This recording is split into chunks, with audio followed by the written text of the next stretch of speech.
এই অবধি আশা করি আমাদের কাছে পরিষ্কার হয়ে গেছে, তাই তো? এবার আমরা যেটা নিয়ে আলোচনা করব যে সেলের তিনটে এসেনশিয়াল পার্ট কি কি। এটা আমি তাহলে মুছছি, ঠিক আছে? What are the 3 essential parts of a cell?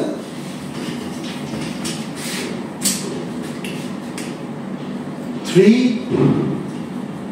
essential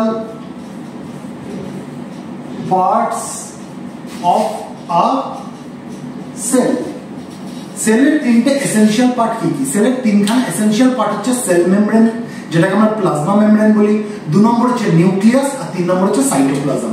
তিনটে এসেনশিয়াল পার্ট কি কি? একটা হচ্ছে cell membrane, cell membrane. Cell membrane is also called plasma membrane. Plasma membrane. ঠিক আছে? 2 নম্বর কি বলেছি? Nucleus.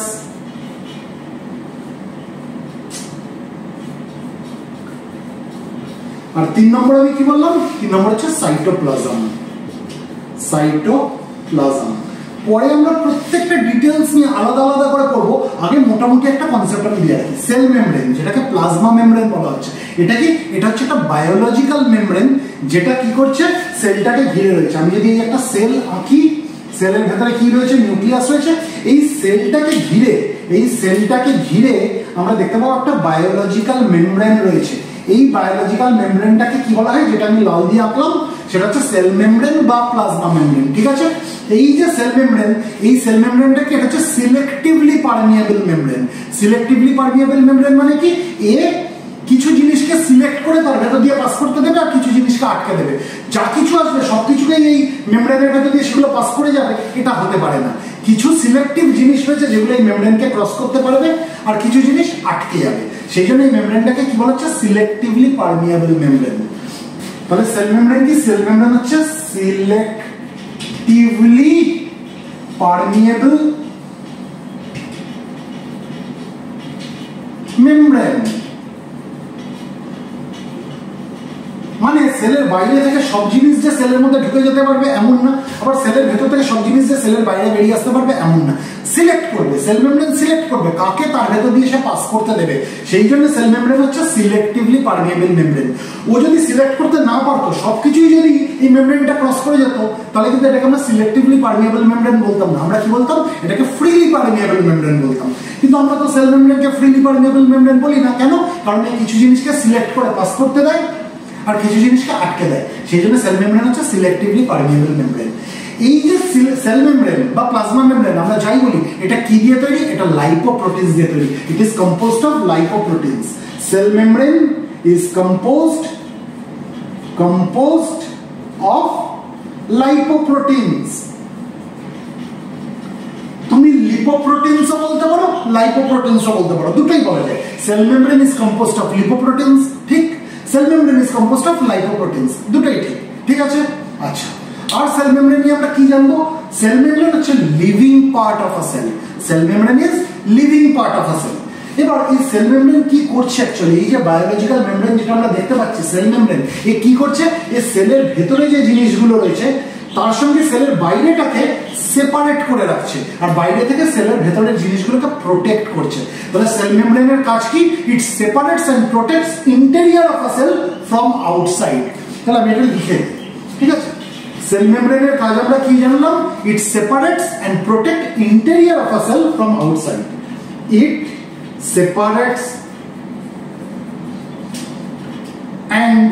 separates and protects interior of a cell from outside. ঠিক আছে? সেলের ভেতরটাকে তার বাইরে থেকে আলাদা করে রাখছে এবং তাকে প্রোটেক্ট করছে। ঠিক আছে? এবার দেখো, এই সেল মেমব্রেনের মধ্যে আমরা কিছু প্রোটিনস দেখতে পাবো। ঠিক আছে? খুব ডিটেইলস আমরা পরে আলোচনা করবো, এখন করছি না। আপাতত যেগুলো জেনে রাখতে হবে, যে এই সেল মেমব্রেনের মধ্যে কিছু প্রোটিনস আছে যেগুলোকে বলে ট্রান্সপোর্ট প্রোটিনস। এই ট্রান্সপোর্ট প্রোটিনস গুলো কিসের মতো কাজ করে? They act as membrane transporters. Membrane transporters মানে কি? তার মানে এই সেলের মেমব্রেন গুলোর মধ্যে যে জিনিসগুলো ট্রান্সপোর্ট হবে, অর্থাৎ সেল মেমব্রেনকে যেগুলো ক্রস করবে তার ভেতর দিয়ে ট্রান্সপোর্টেড হবে, সেই জিনিসগুলোকে ট্রান্সপোর্ট করাতে সাহায্য করে কিছু প্রোটিনস। সেই প্রোটিনগুলোকে বলা হয়, সেই প্রোটিনগুলোকে কি বলা হচ্ছে? Transport proteins. তারা কিসের মতো কাজ করছে? তারা মেমব্রেন ট্রান্সপোর্টারের মতো কাজ করছে। মানে ধরো আমি যদি সেল মেমব্রেনের এই জায়গাটুকুনি কেটে নিলাম, ধরো এইটুকুনি জায়গা কেটে নিলাম, এই জায়গাটাকে আমি ম্যাগনিফাই করে যদি দেখাই, জিনিসটা কেমন হবে? এই হচ্ছে ধরো সেল মেমব্রেনের জায়গাটা। এবার কোনো একটা জিনিস সেলের বাইরে থেকে ভেতর দিকে যাবে, এটা হচ্ছে সেলের ভেতর দিক ইনসাইড, এটা হচ্ছে বাইরে দিক। এবার তাকে এখান থেকে এখানে পাস করতে হবে, তাই তো? এই পাসটা করবে কিসের সাহায্যে? ট্রান্সপোর্ট প্রোটিনস এর সাহায্যে। ঠিক আছে, ট্রান্সপোর্ট প্রোটিন এই যে বাইরে যে জিনিসটা হচ্ছে তাকে সেলের ভেতরে ঢোকাবে, কি তাকে ঢোকাতে সাহায্য করবে হচ্ছে ট্রান্সপোর্ট প্রোটিনস। সেইখানে ট্রান্সপোর্ট প্রোটিনস গুলোকে কি বলা হচ্ছে? দে আর মেমব্রেন ট্রান্সপোর্টার্স। এই মেমব্রেনটার ভেতর দিয়ে তাকে ট্রান্সপোর্ট হতে সাহায্য করছে। বোঝাতে পারলাম? তার মানে সেল মেমব্রেনের মধ্যে আমরা কিছু প্রোটিনস দেখতে পাবো যেগুলোকে বলা হয় ট্রান্সপোর্ট প্রোটিনস। এগুলোকে কি বলা হয়? Transport proteins. এই ট্রান্সপোর্ট প্রোটিনগুলো কিসের মতো কাজ করে? They act as membrane transporters. They acts as membrane transporters. তার মানে এরা কিসের মতো কাজ করছে? এরা জিনিসগুলোকে এই মেমব্রেনের ভেতর দিয়ে ট্রান্সপোর্ট হতে সাহায্য করছে।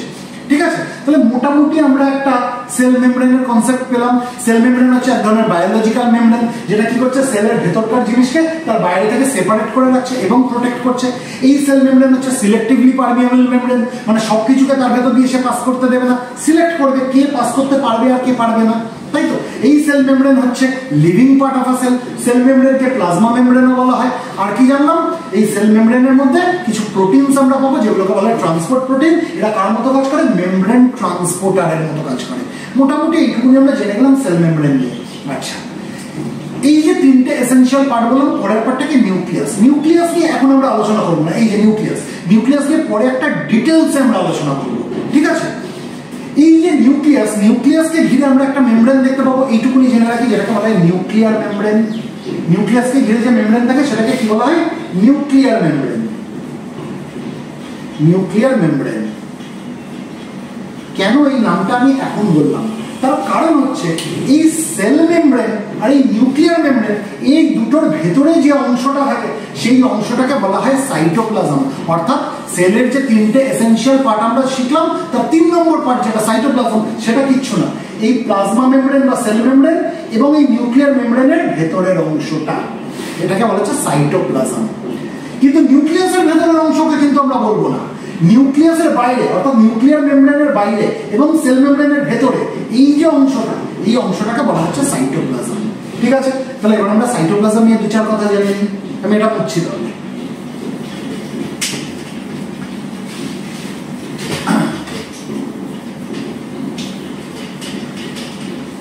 সাইটোপ্লাজম,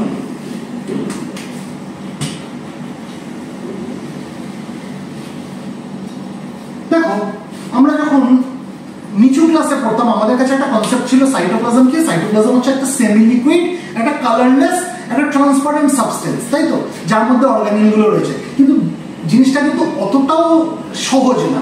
মানে সাইটোপ্লাজম হচ্ছে সবকিছু নিয়ে, মানে সেল মেমব্রেন এবং নিউক্লিয়ার মেমব্রেনের ভেতরে যা যা আছে পুরোটাই হচ্ছে সাইটোপ্লাজম। এবার তার একটা পার্ট হচ্ছে ওরকম সেমি লিকুইড কালারলেস সাবস্টেন্স, সেটা আমরা আসছি। তার মানে সাইটোপ্লাজম বলতেই যে সেটা transparent semi liquid colourless substance তা কিন্তু না। সাইটোপ্লাজম হচ্ছে সেল মেমব্রেন এবং নিউক্লিয়ার মেমব্রেন, সেল মেমব্রেন এবং নিউক্লিয়ার মেমব্রেন এর ভেতরে এই যে অংশটা, এই পুরোটা হচ্ছে সাইটোপ্লাজম। অর্থাৎ সাইটোপ্লাজমের আমরা 3টে কম্পোনেন্ট দেখতে পাবো।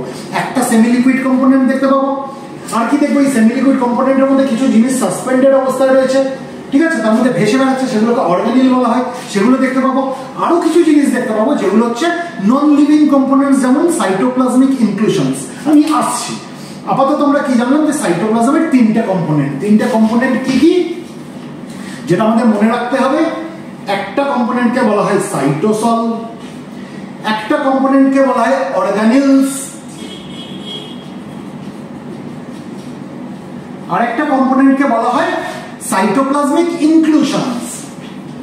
সাইটোপ্লাজমিক ইনক্লুশনস, ঠিক আছে। এই সাইটোপ্লাজমিক ইনক্লুশনসকে অর্গাস্টিক সাবস্টেন্সও বলা হয়, অর্গাস্টিক সাবস্টেন্সেস, ঠিক আছে। প্রথমে যেটা নিয়ে আলোচনা করবো সেটা হচ্ছে সাইটোসল। সাইটোসল কিছু না, সাইটোসল হচ্ছে ম্যাট্রিক্স অফ সাইটোপ্লাজম, সাইটোপ্লাজমের ম্যাট্রিক্স, একে গ্রাউন্ড প্লাজমও বলা হয়। Cytosol is called matrix of cytoplasm, সাইটোপ্লাজমের ম্যাট্রিক্স। এই সাইটোসলকে যার জন্য একে আরেকটা নাম কি, একে গ্রাউন্ড প্লাজমও বলা হয়, গ্রাউন্ড প্লাজম, ঠিক আছে। তাহলে সাইটোসল হচ্ছে ম্যাট্রিক্স অফ সাইটোপ্লাজম। এই সাইটোসল কেমন? সাইটোসলটাই হচ্ছে অ্যাকচুয়ালি সেমি লিকুইড সাবস্টেন্স, সাইটোপ্লাজমের যে সেমি লিকুইড সাবস্টেন্স সেটাই হচ্ছে সাইটোসল। তার মানে সাইটোসল হচ্ছে transparent semi liquid colourless substance. আমি এটা মুছছি, সাইটোসল হচ্ছে ট্রান্সপারেন্ট, ট্রান্সপারেন্ট মানে যার একদিক থেকে আরেক দিক আলো পাস করবে, অর্থাৎ আমরা একদিক থেকে আরেক দিক তার দেখতে পাবো, স্বচ্ছ, transparent, semi liquid. Semi liquid মানে কি, জলের মতো অতটাও তরল না, ঠিক আছে, একটু জেল টাইপের, ঠিক আছে, সেই টাইপের transparent semi liquid. Colourless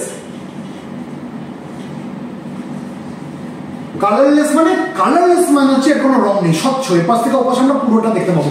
transparent মানে এপাশ থেকে ওপাশ দেখতে পাবো কিন্তু তার মধ্যে কোনো মানে রং নেই, সেই জন্য সেটা হচ্ছে কালারলেস। আর তাহলে সাইটোসল কি? সাইটোসল হচ্ছে transparent semi liquid colourless substance.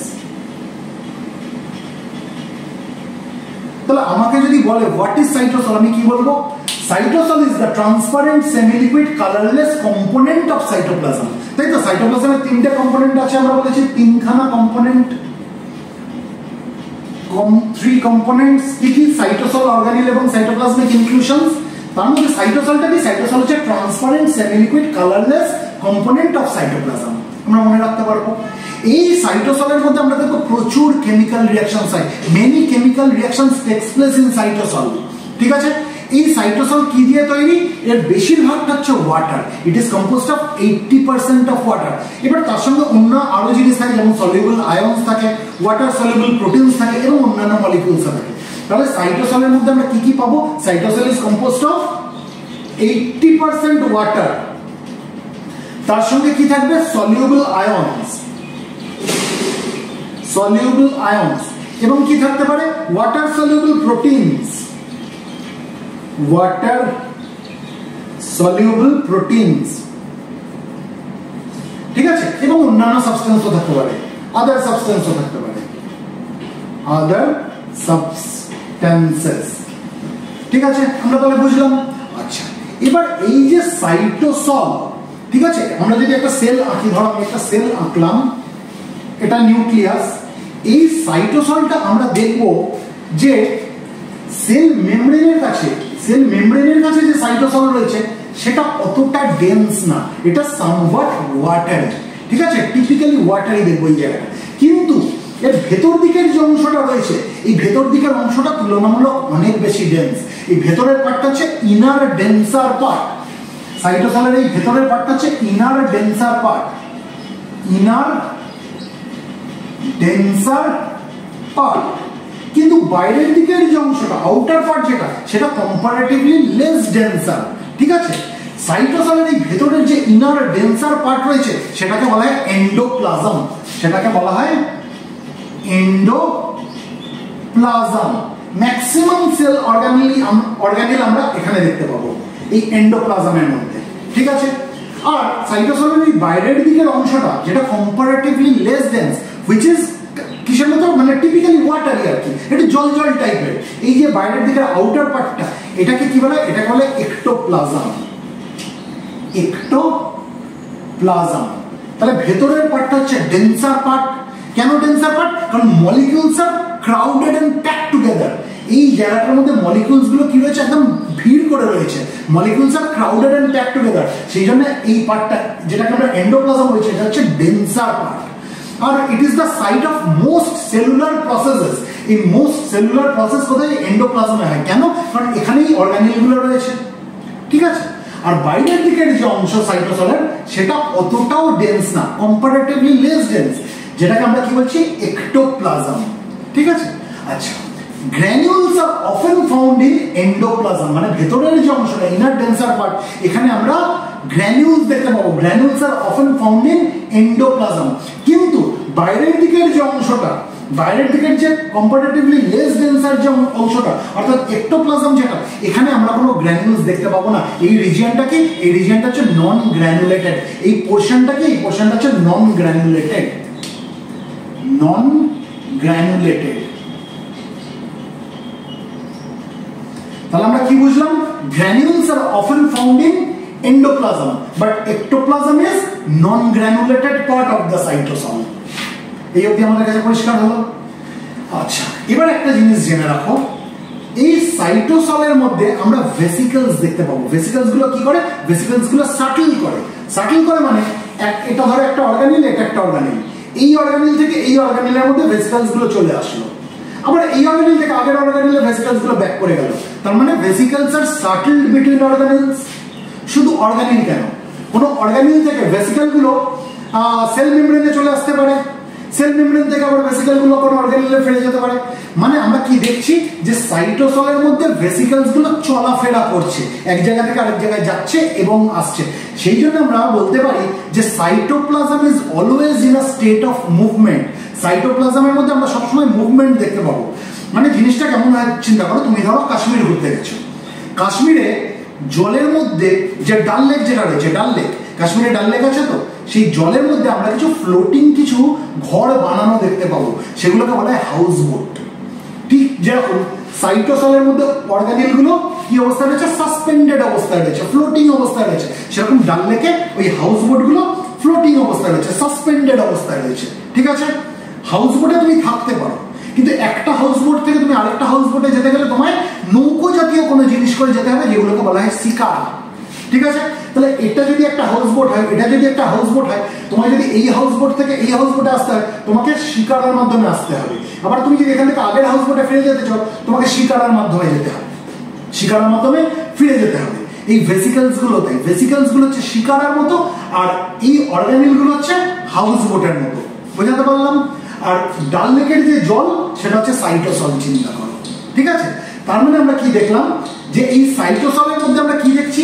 যে অর্গানিল গুলো সাসপেন্ডেড রয়েছে, সেরকম অর্গানিলস গুলোর মধ্যে আমরা কি দেখবো?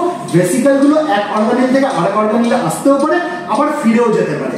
শুধু অর্গানিল কেন, অর্গানিল থেকে তোমার কি বলে সেল মেমব্রেনে আসতেও পারে, আবার সেল মেমব্রেন থেকে ভেসিকল গুলো অর্গানিলে ফিরেও যেতে পারে।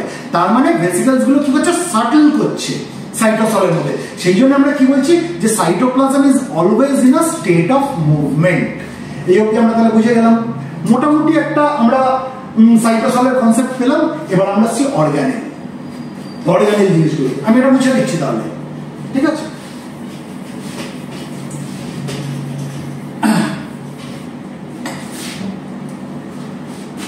দেখো অর্গানিলস গুলো আমরা কি বলেছি? দে রিমেন সাসপেন্ডেড ইন সাইটোসল, তাই তো? সাইটোসলের মধ্যে সাসপেন্ডেড অবস্থায় রয়েছে।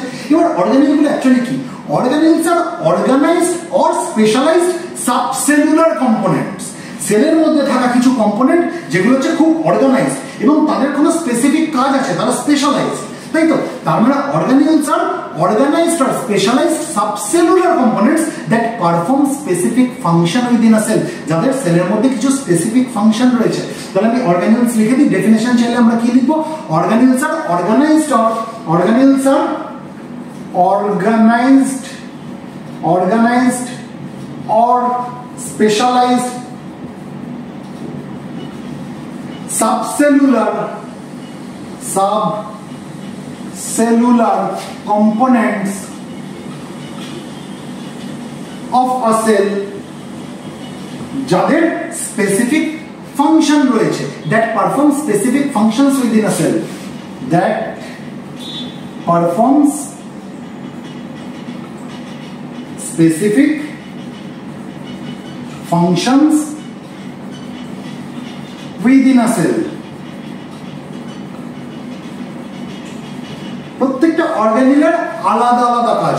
Organelles are organized or specialized subcellular components যারা কি করছে that perform specific function within a cell. Organelles are organized or specialized subcellular components that performs specific function within a cell. Organelles are organized or specialized subcellular components that perform specific functions within a cell. বুঝতে পারলাম? এবার এই organelle গুলো সাইটোসলের মধ্যে suspended অবস্থায় রয়েছে। এই organelle যেগুলো রয়েছে এরা দু রকম হতে পারে। কি কি? একটা টাইপকে বলা হয় মেমব্রেন বাউন্ড অর্গানেল, একটা টাইপকে বলা হয় নন মেমব্রেনাস অর্গানেল। নাম থেকেই বুঝতে পারছি কিছু অর্গানেল রয়েছে যেগুলো মেমব্রেন দ্বারা ঘেরা রয়েছে, সেগুলোকে বলা হচ্ছে মেমব্রেন বাউন্ড অর্গানেল। আর কিছু অর্গানেল রয়েছে যেগুলোকে ঘিরে কোনো মেমব্রেন নেই, তাদেরকে বলা হয় নন মেমব্রেনাস অর্গানেল। ঠিক আছে, যে সকল অর্গানেলকে ঘিরে মেমব্রেন রয়েছে তাদেরকে কি বলা হয়? Membrane bound organelle. অর্থাৎ এগুলো হচ্ছে মেমব্রেন বাউন্ড অর্গানেল। আর যে অর্গানেল গুলোকে ঘিরে কোনো মেমব্রেন নেই তাদেরকে কি বলে? নন মেমব্রেনাস অর্গানেল। নন মেমব্রেনাস অর্গানেল।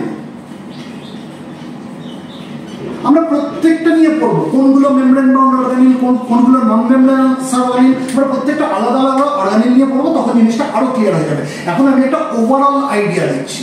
ঠিক আছে, তাহলে অর্গানেল সম্বন্ধে আমাদের কাছে একটা আইডিয়া ক্লিয়ার হলো।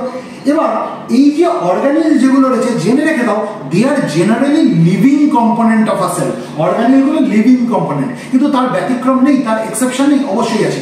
ভ্যাকিউলস যেগুলো, ভ্যাকিউলস কিন্তু নন লিভিং। ঠিক আছে, organelles are generally living component of a cell, তার এক্সেপশন কি? সেটা হচ্ছে ভ্যাকিউল। ঠিক আছে, তাহলে আমরা অর্গানেল নিয়ে একটা মোটামুটি আইডিয়া পেলাম। আচ্ছা, এবার আমরা যেটা নিয়ে আলোচনা করবো সেটা হচ্ছে সাইটোপ্লাজমিক ইনক্লুশনস, যাদেরকে আরবাস্টিক সাবস্টেন্সও বলা হয়। এটা উচ্ছিল।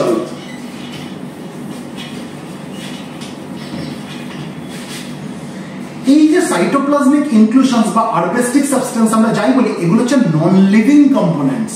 এগুলো হচ্ছে non living components. This are non living components. ঠিক আছে, আচ্ছা, এবার এই যে নন লিভিং কম্পোনেন্টস যেগুলো রয়েছে অর্থাৎ সাইটোপ্লাজমিক ইনক্লুশনস বা আরবাস্টিক সাবস্টেন্সেস আমরা যাই বলি, এগুলোকে আমরা কোথায় পাবো? Either they remain suspended in cytosol, হয় তারা সাইটোসলের মধ্যে সাসপেন্ডেড অবস্থায় রয়েছে, অথবা তারা আমরা দেখবো ভ্যাকিউলস বা গ্র্যানুলস এর মধ্যে স্টোরড অবস্থায় রয়েছে। তাহলে আমি কি বলতে পারি? Either they remain suspended in cytosol or they remain stored within vacuoles or granules. আমি লিখে দিচ্ছি, সাইটোপ্লাজমিক ইনক্লুশনস আমরা কোথায় দেখতে পাবো? Either they remain suspended in cytosol, হয়তো সাইটোসলের মধ্যে সাসপেন্ডেড অবস্থায় রয়েছে, অথবা তারা কোথায় রয়েছে? they remain stored within vacuoles or granules, or they remain stored within vacuoles or granules। এবার ভ্যাকিউলস কি, গ্র্যানুলস কি, এগুলো আমরা পড়বো, পরে পড়বো, সব আমরা ডিটেইলসে পড়বো। আপাতত কি জানলাম? সাইটোপ্লাজমিক ইনক্লুশনস বা আরবাস্টিক সাবস্টেন্সেস আমরা যাই বলি, তারা হয় তারা সাইটোসলের মধ্যে সাসপেন্ডেড অবস্থায় রয়েছে, অথবা তারা ভ্যাকিউলস বা গ্র্যানুলস এর মধ্যে স্টোরড অবস্থায় রয়েছে। তাহলে এই সাইটোপ্লাজমিক ইনক্লুশনস এর কিছু এক্সাম্পল যদি বলতে হয়, সেগুলো কি হতে পারে? লিপিড ড্রপলেটস হতে পারে, স্টার্চ হতে পারে, গ্লাইকোজেন হতে পারে, ক্রিস্টালস অফ ক্যালসিয়াম অক্সালেট হতে পারে, তাই তো? তাহলে এক্সাম্পলগুলো আমি একটু লিখে দিই। কি কি বললাম? Lipid droplets, lipid droplets. আর কি হতে পারে? স্টার্চ হতে পারে। আর কি হতে পারে বললাম? গ্লাইকোজেন হতে পারে। আর কি হতে পারে বললাম? Crystals of calcium oxalate, crystals of calcium oxalate. ঠিক আছে, আরো অনেক কিছু হতে পারে, এগুলো কয়েকটা এক্সাম্পল আমি দিলাম। তাহলে সাইটোপ্লাজমিক ইনক্লুশনস এর এক্সাম্পল গুলো আমরা জেনে গেলাম। তাহলে এতক্ষণ যে আমরা আলোচনা করলাম, আমরা কি কি জানলাম?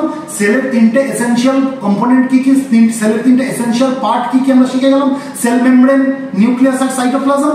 সেল মেমব্রেনের একটা মোটামুটি আইডিয়া আমরা পেয়েছি, ডিটেইলসে আমরা পরে পড়বো। আমরা নিউক্লিয়াস নিয়ে কিছু আলোচনা বিশেষ কিছু করিনি, আমরা সেটা নিয়ে পরে একটা আলাদা পুরো কমপ্লিট একটা আলোচনা করবো নিউক্লিয়াস নিয়ে, কারণ ওটা একটা মেজর অর্গানেল। ঠিক আছে, আর কি শিখেছি? সাইটোপ্লাজম। সাইটোপ্লাজম নিয়ে আমরা মোটামুটি একটা আলোচনা করলাম। আমরা কি জানলাম? সাইটোপ্লাজমের তিনটে কম্পোনেন্ট কি কি? সাইটোসল, অর্গানেল এবং সাইটোপ্লাজমিক ইনক্লুশন। সাইটোসল কি আমরা বুঝে গেছি, অর্গানেলস কি আমরা বুঝে গেছি, এবং সাইটোপ্লাজমিক ইনক্লুশনস কি সেটাও আমরা বুঝে গেছি। তাহলে এই অবধি আশা করি আমাদের কাছে কনসেপ্টটা একটু ক্লিয়ার হয়ে গেছে, তাই তো?